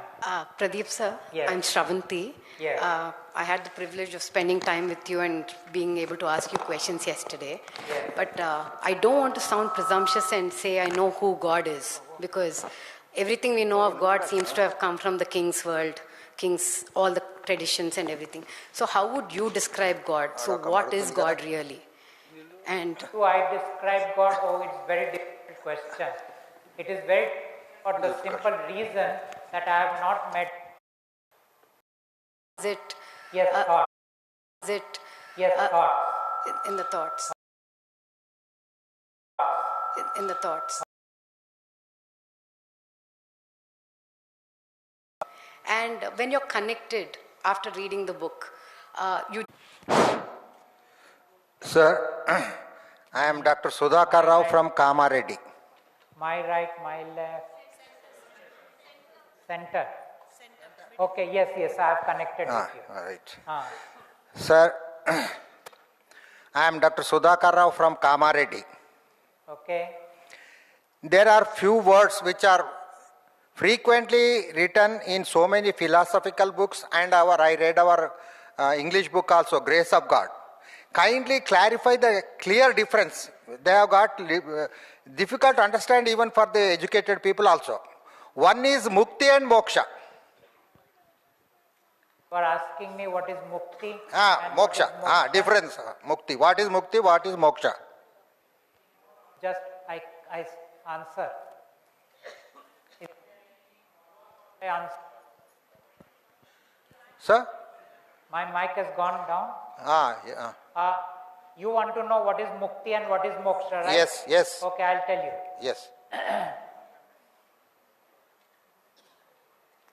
From the perspective of spirituality, now I'm answering from the perspective of spirituality. Spirituality says mukti is when you are in a state of sthita prajna, which means you are in a state of balance, in a state of equanimity, in a state of no mind, in a state of no desires, no wanting, in a state of silence, no thoughts, and you are the observer of life. That's it. Sir, excuse me, that is nothing but sthita prajna state. Am I correct? Yeah, that is the sthita prajna state, and that is also the mukti. That is also mukti, That is also mukti. You are free from what? Mukti means free. Free from what?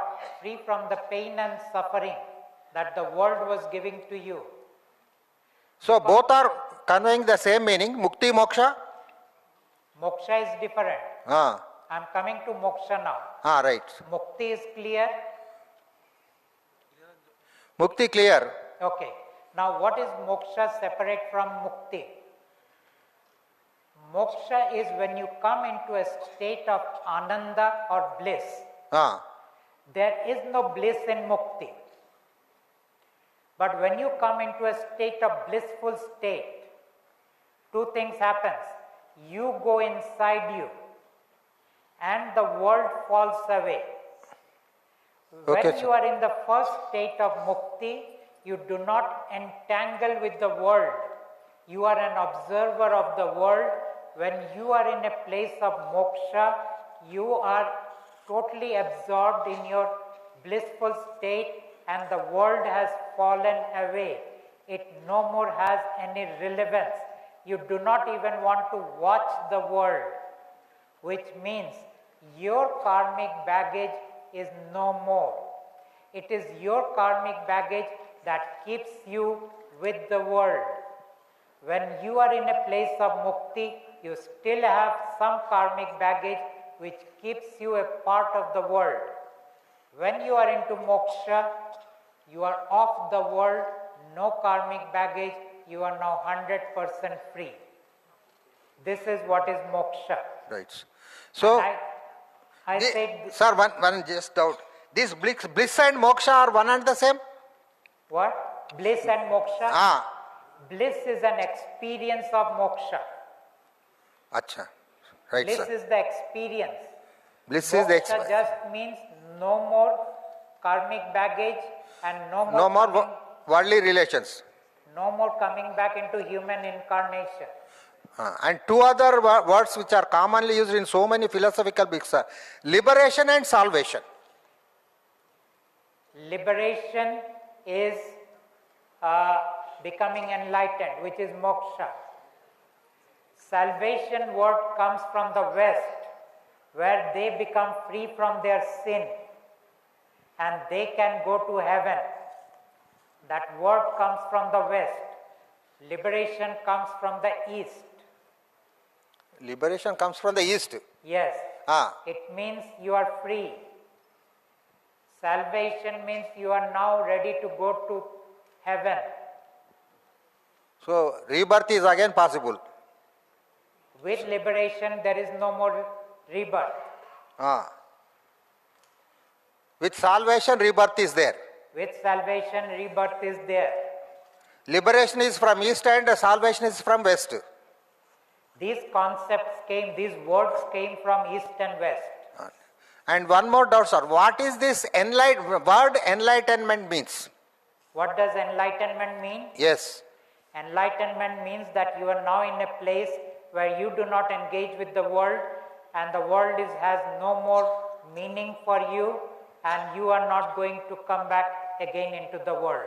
It is something like moksha only. It is the same. Moksha, enlightenment, are the all same. Liberation, all same.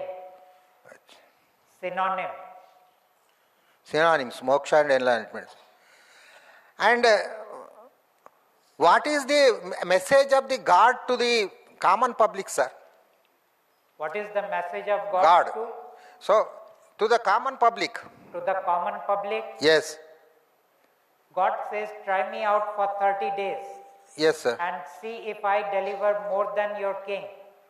If your king delivers more, be with the king. If I deliver more, come back to me. That's it. And one more thing, sir. Yes. Spirit is from the king. Spirit is from the king. And one more, sir. This Atman and Atma, what is the difference?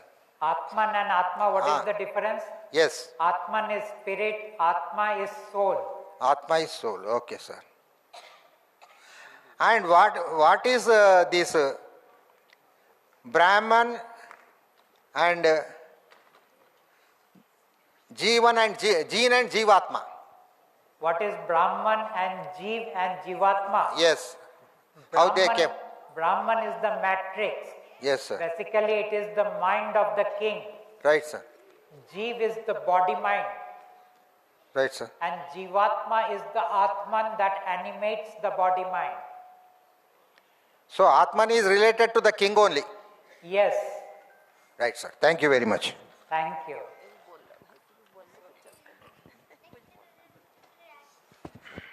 Sorry for coming back again. Yes. Very quickly. This is a very short question. Yes. A friend of ours asked that why did God take so long to come, and why did He speak to you? And you were mentioning about the second coming of, I think, the Christ. So I just wanted to quickly ask you: are you Jesus incarnate? Like, because it's the second coming. I'm just curious. No, that was just a phrase. Okay. Second coming means the messenger comes again. Right. No, I'm not Jesus. I have nothing to do with anyone who is within the hierarchy of the king. Okay, thank you. Thank you. Good evening, sir. Saugandhi here at the center. Yes, okay. Yeah, so you were saying about materialistic world and invisible world, right? So I wanted to understand what exactly this invisible world mean. The world that is beyond your five senses. That is the invisible world. Five senses: touch, sight, sound, taste, and what is the fifth one? So all these five senses, whatever is beyond that which you do not perceive, is the invisible world, non-physical world, which cannot be even captured in the scientific instruments. Okay, so are there any invisible worlds as such where you have been experienced with? Are there any invisible world that what? You have experienced it. Yeah. I go up and down wherever I want to go. Okay. But I don't experience world, I experience I interact with individuals in different worlds. Now I don't do anymore. That was before, earlier I used to do. Now it is only God and God and God and God. I don't connect with anything else. Okay, thank you, sir. Thank you. Yeah. Sir, to your left. To my left. Yes, Yes, Vrishali here, sir, greetings. Yes. It's coming from a very personal experience. So, I am getting married in November. I've been connected with God. I've tried it 30 days and I chose to be with God. Yes. But belonging to a Hindu community, we of course have these rituals and traditions, and we perform that as a part of my wedding. So would that 1 or 2 times be okay as a part of a compulsion, but it's not coming from within? Yes, God had said that as far as wedding is concerned, the parents are allowed to do whatever they have to do, and whoever is getting married is allowed to do whatever they want to do. And my husband, being a very religious person, he wants to do all these Jyotirlinga trips. Okay, so he has been, and now he's wanting me to come along. I told I will, but I won't come into the temple. He's okay with it, but is that extent of traveling fine? Yeah, fine. Yeah, thanks. Nice question. Namaste, sir. Just Yes, before, yes, sir. Yes. Namaste, sir. Namaste. I would like to know about healing, sir. How it works exactly. Present humanity is suffering a lot, right? Due from like psychological, mental, and physical. Nowadays, in current world, physical healing is required, as well as mental and psychological also. How healing works, it can complete these three states, like mental state, psychological state, and physical state also. Can a person be healed totally? I would like to know from you, sir. Can a person be totally free from all kind of pain and suffering? Yes, sir. Only if it is in your storyline. Because even I am not free from my physical pain. And all those who are with God for many years, even they go through their turmoil. So the answer is no. As long as you are in the human journey, some pain and some suffering will be there. God is saying, I will reduce it. I cannot eliminate it. Not that I cannot, but I will not. Okay, sir. I would like to know, like, whether healing is from soul or from spirit. Healing, the soul can do, the spirit can do, the king, angels can do, subject to the storyline allows them to do. Can't we change the storyline, sir? Can we change? No, because we did not write it. Then what is the purpose of, you have just translated the book, right? You said we can go through 30 days and we practice it, we can connect to God. Then we cannot change the storyline. When we can change? Like in next incarnation or what? You cannot change the storyline, but you can alter the experience of life subject to the will of God. Okay, sir. Thank you, sir. Thank you very much, sir. Yes, sir. Yes. नमस्ते। नमस्ते। मैं कामारेड्डी से आया हूँ। जी। आदमी एक बार human body से birth लेके कितना बैड कर्म करो फिर आदमी से ही पैदा होता बोल के आप लिखे। How far it is correct? I couldn't get the question. फिर से एक बार पूछेंगे? सर, आदमी ह्यूमन लाइफ से बर्थ लेता है, लेने के बाद कुछ बैड कर्म लेके मर्डर करो, चोरी करो, फिर उन रीबर्थ फिर ह्यूमन बॉडी में लेता बोल के आप लिखे तेलुगु में। How far it is correct?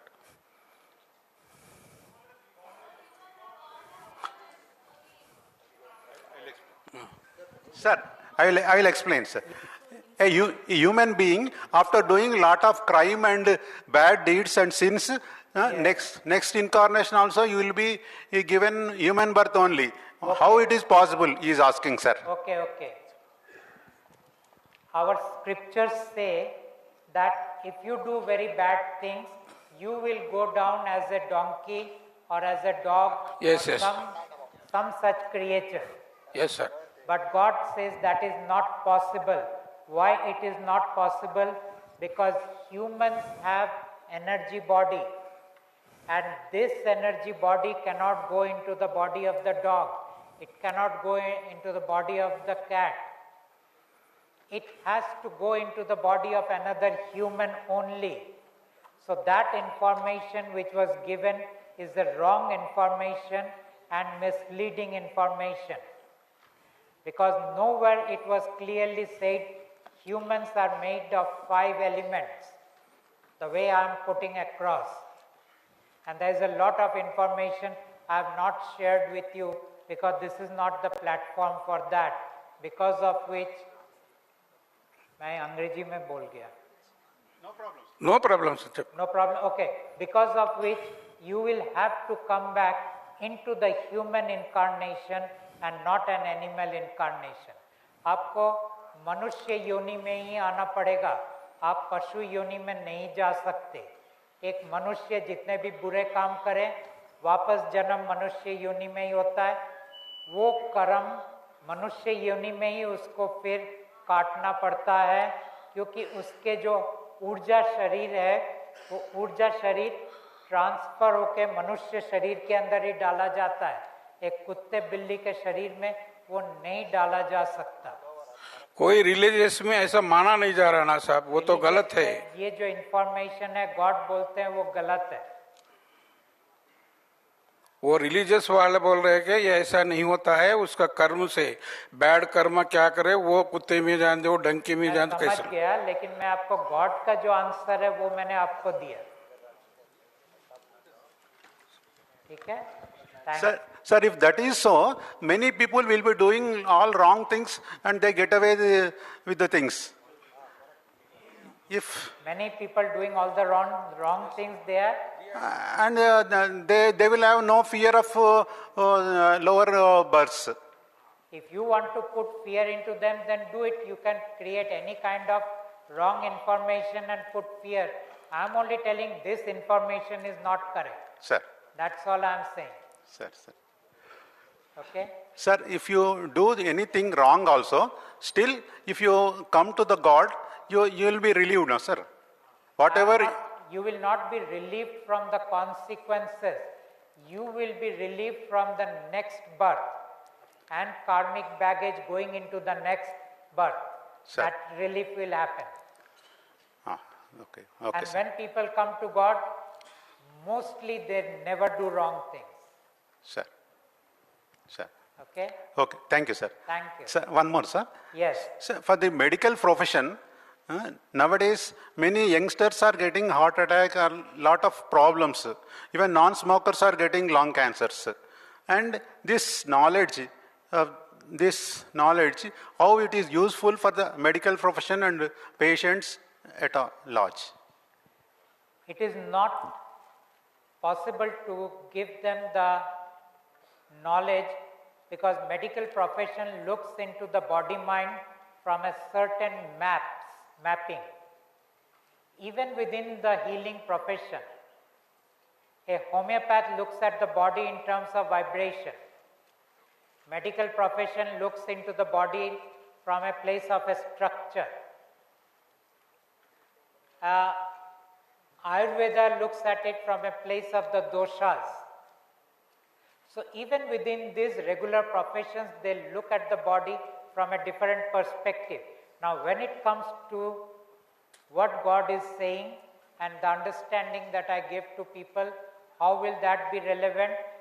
All we tell is to the patients, take the medicine that you need to take, but also talk with God and ask God to intervene and bring in the healing as fast as possible with minimum side effects, and if possible to stop the surgery if God wills. That is the way that we can introduce these to the patients. Okay, sir. Thank you, sir. Thank you.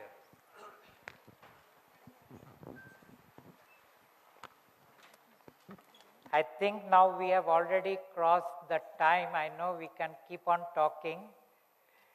So we will have to now bring the session to a close and there will be some announcements. Yes, sir. So thank you, Pradeep, sir, for sharing your profound insights and experiences with us. And our chief guest, Mr. Varaprasad Reddy, had to leave for another meeting. And we extend our deepest gratitude to our esteemed chief guest, Mr. Varaprasad Reddy, for his remarkable contributions to this event. Thank you, Mr. Varaprasad Reddy, for your generosity in sharing your time and knowledge. A special thank you also goes to our distinguished guest of honor, Dr. Satyavati, Mr. Raj Kandakuri, Mr. Anil Gogia, Sridhar Nallamotu, and Ma Sharma. Your presence here has enriched our event beyond measure. Thank you, everyone. We are sincerely grateful for the time and effort you have taken to be with us today. We also extend our gratitude to Pradeep Mukherjee and Falguni Pathak ji for their contributions and for sharing God's message with us. I would like to thank all the volunteers and organizers who worked tirelessly behind the scenes to make this event a success. Your dedication and hard work are truly appreciated. Lastly, I want to thank all of you, our wonderful audience, for your presence and participation. Your support means the world to us. As we conclude, let us carry forward the message from God in our lives. May it bring the grace of God, relief, and God's guidance to all who read it. Thank you once again and have a wonderful evening, safe travels, and may we all have grace of God on us. Goodbye and take care. Thank you, everyone. Thank you.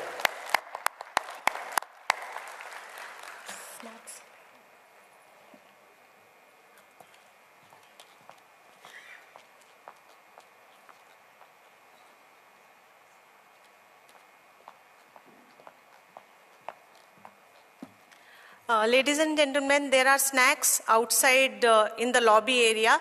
Please have it and then go. Tea and snacks are available there. Thank you so much for coming. All those who came to hear me. Don't go from that area. Don't go from the VIP side because snacks are available in the lobby area. So, thank you, thank you, thank you. Thank you. Thank you, everyone.